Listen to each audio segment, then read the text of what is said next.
এখন আমি আপনাদের সাথে শেয়ার করছি একটি নিরামিষ কেক ডেকোরেশন। এর আগেও আমি আমার চ্যানেলে বেশ অনেকগুলো নিরামিষ কেক আপলোড করেছি, লিঙ্কটা আমি ডিসক্রিপশন বক্সে দিয়েও দিচ্ছি। কেক বানানো থেকে শুরু করে কেকটার চারিদিকে ক্রিম দেওয়া পর্যন্ত দেখাতে গেলে ভিডিওটা অনেক বড় হয়ে যাবে, এর জন্যে আমি শুধু ডেকোরেশনটা শেয়ার করছি।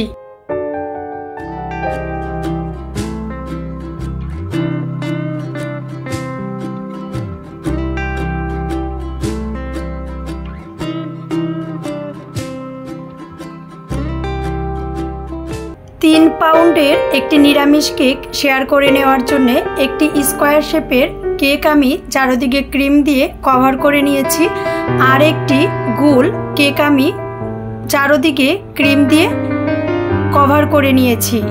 স্কোয়ার শেপের কেকটার উপর গোল কেকটা বসিয়ে দিচ্ছি।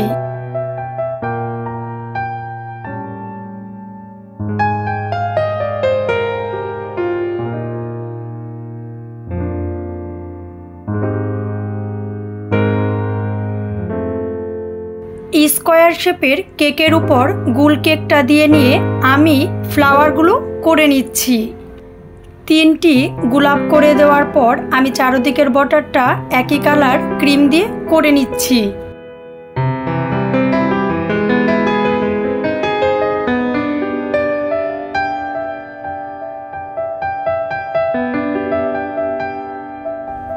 উপরের দিকের ডিজাইনটা কমপ্লিট করে নিয়ে নিচের দিকের চারদিকে সেম একই রকম নজেল দিয়ে আমি চারপাশটা কভার করে নিচ্ছি।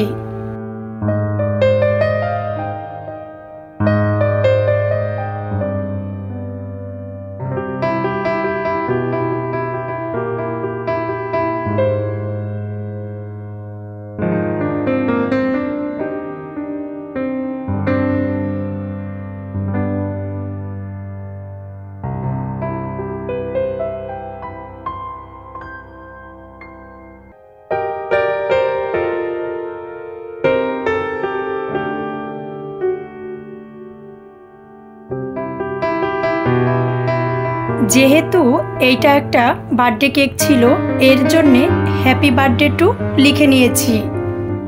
এই নিরামিষ কেকটা খুবই অল্প সময় আমাকে দিয়ে অর্ডার করানো হয়েছিল, এর জন্যে আমি ক্রিমের ফিনিশিংটা খুব বেশি ভালো করতে পারিনি। একটা কেকের উপর আরেকটা কেক বসানোর সময় কেকগুলো যদি আমি বেশ অনেক টাইম ফ্রিজে রেখে নিতাম তাহলে কিন্তু ক্রিমগুলো একটু হার্ড হয়ে যেত। যেহেতু ক্রিমগুলো নরম ছিল, আমি চারপাশ দিয়ে বর্ডারটা একই কালার দিয়ে করে নিচ্ছি।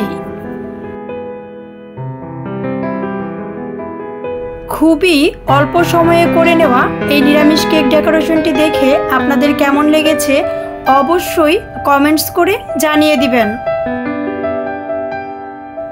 ভিন্ন ভিন্ন ধরনের সুস্বাদু সুস্বাদু নিরামিষ রেসিপি, একাদশীর রেসিপি, জন্মাষ্টমী, রাধা অষ্টমী থেকে শুরু করে ভিন্ন ভিন্ন ধরনের নিরামিষ কেকের রেসিপিগুলো পাওয়ার জন্যে অবশ্যই আমাদের চ্যানেলটি সাবস্ক্রাইব করে আমাদের চ্যানেলের সাথেই থাকবেন।